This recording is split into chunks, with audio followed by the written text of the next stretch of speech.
In this video, we are going to talk about direct variation of a function, and this generally follows the formula of y equals kx.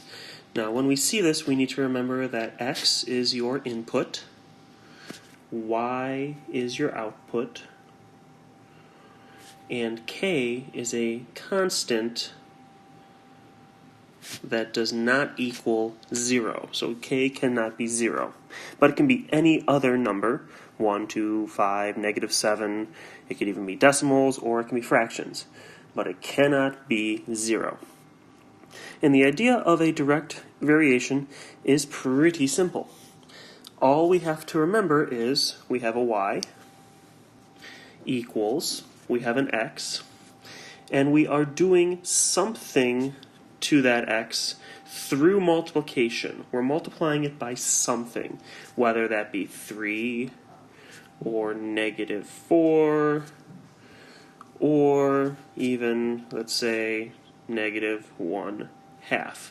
We are multiplying the input by something, and that's the only thing that's happening to the input. So if I were to say to you, hey, is this an example of a direct variation, y equals 3x, you should say, yes, this is a direct variation because the input x is only being affected by the 3. If I were to say to you, is this a direct variation, y equals 3x plus 1, you would have to say no. This is not a direct variation. And the reason for that is, even though x is being affected by the 3, we're doing more than just that. We're adding 1, or we could be subtracting something. So this is not an idea of a direct variation.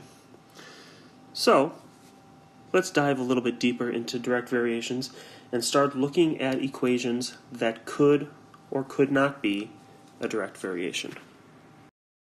Alright, so I have 3 examples right here, and our goal is to see which one, if one or ones, are direct variations. Let's take a look at our very first example. Now I have 3y equals 4x plus 1. The fact that we see this plus 1 here is a red flag. This means not a direct variation, because something is happening to the x besides just multiplication. We are adding or subtracting to it, so therefore it is not going to be a direct variation. Now you could say, but we've got a 3 against the y. Maybe because of that it's a direct variation. Unfortunately, no, that would be incorrect. So let's take a look and see what happens if we get rid of the 3y. So let me rewrite this for a second. It was plus 1. Now, our general formula, as we saw earlier, was y equals kx. So I have to have y all by itself. Think to yourself, how can I get rid of the 3 multiplying by the y? And hopefully you're saying to yourself, division.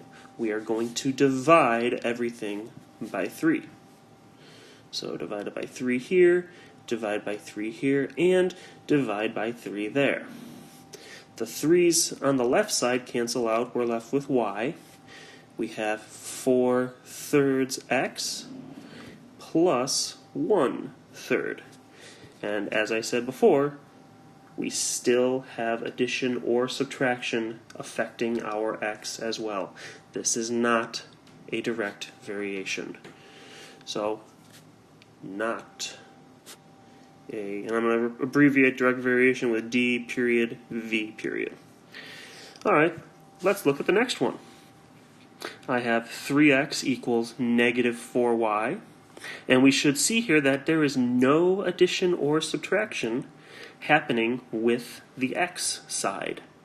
So we can jump to the conclusion that this is a direct variation. And if we really want to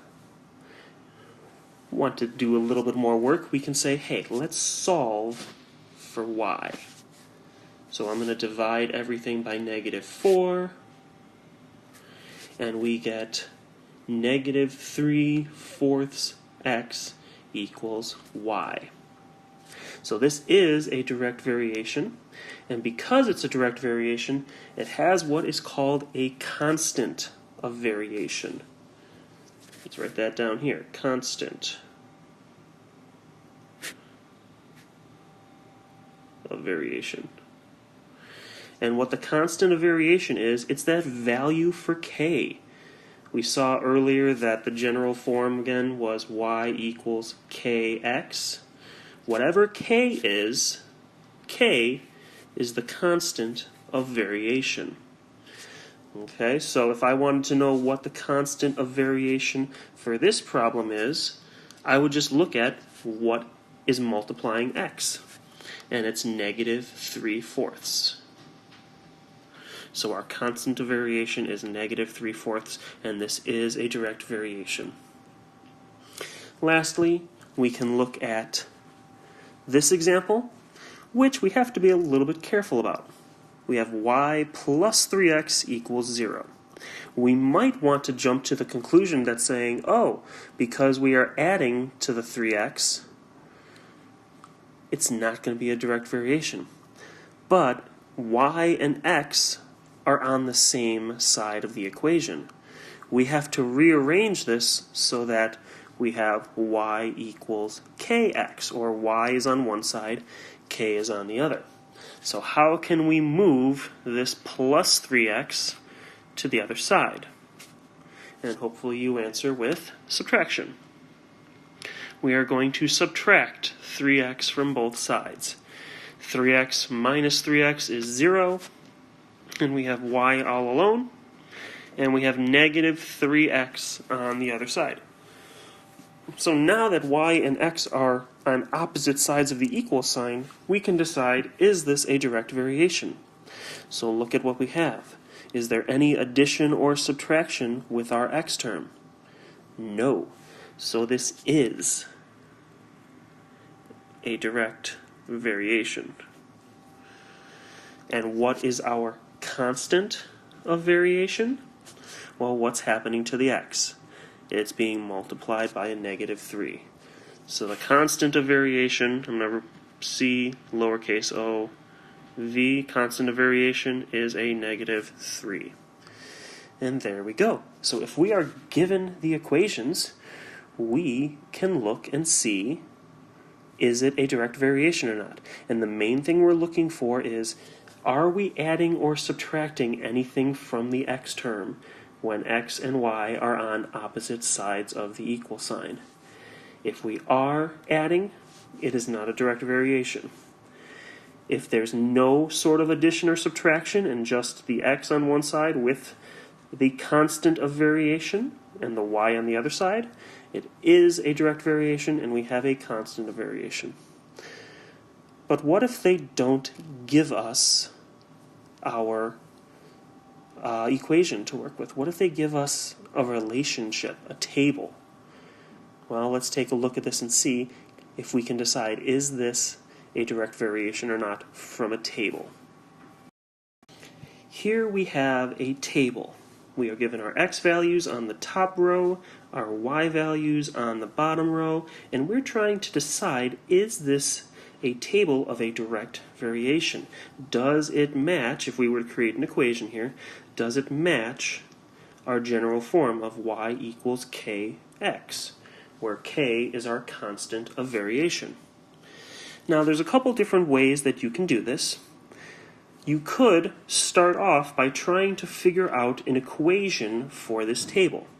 It's not a bad idea, it works, but it might not be the easiest for us. What we want to do is, if it's a direct variation, the relationships between x and y in each column are going to be the same.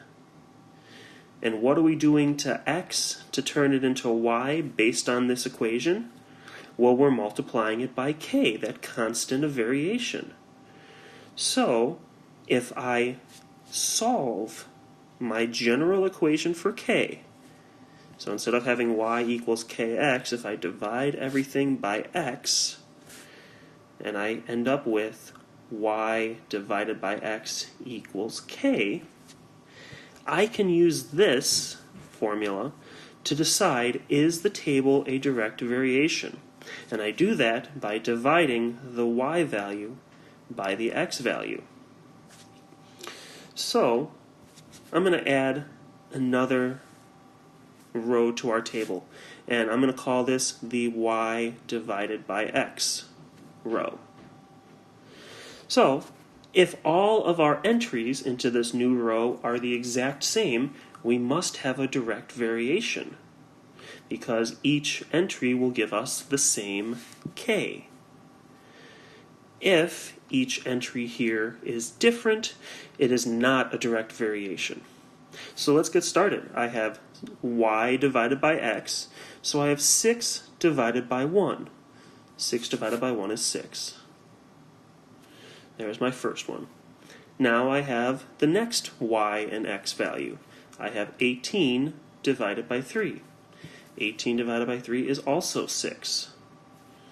I have 30 divided by 5, which is also 6. And I have 60 divided by 10, which is also 6.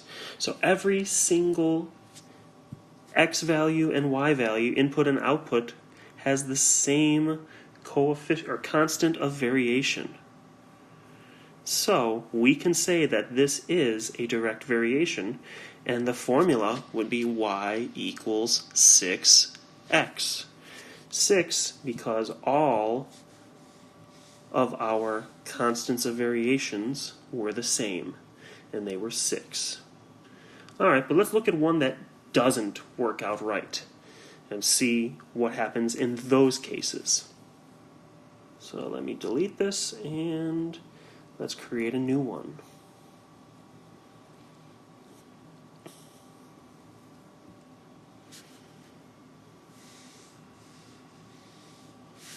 Got x on top, y in the middle, and y divided by x on the bottom.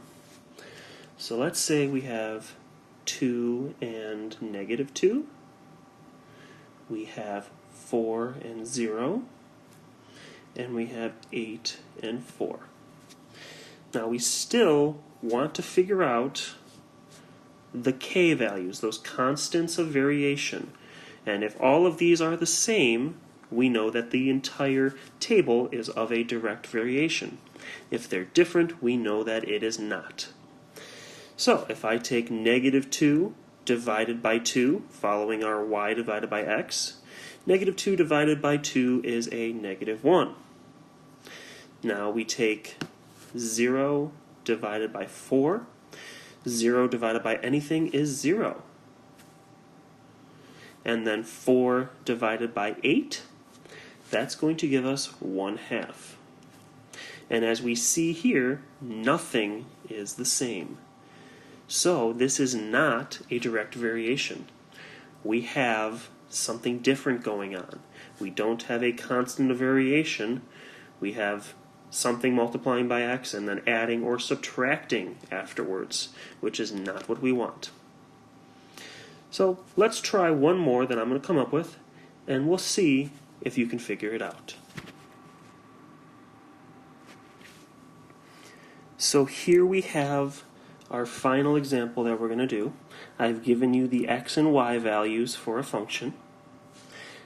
I created our third row, which is y divided by x, and that's how we solve for k. Remember, y divided by x gives us k, which is our constant of variation. And why don't you take a moment and decide what goes in all of our boxes for the third row, and is this a direct variation? Why don't you pause the video and give it a shot? Alright, well, hopefully you've used the same approach that we've done in all of our examples before. Divide y by x. So 6 divided by 2 is 3. 9 divided by 3 is 3. 12 divided by 4 is 3. 15 divided by 5 is, you guessed it, 3. So everything has that same constant of variation, which means the rule for this table, or the function for this table, is y equals 3x. x, and it is a direct variation. I hope you found this video useful, and good luck with your direct variations.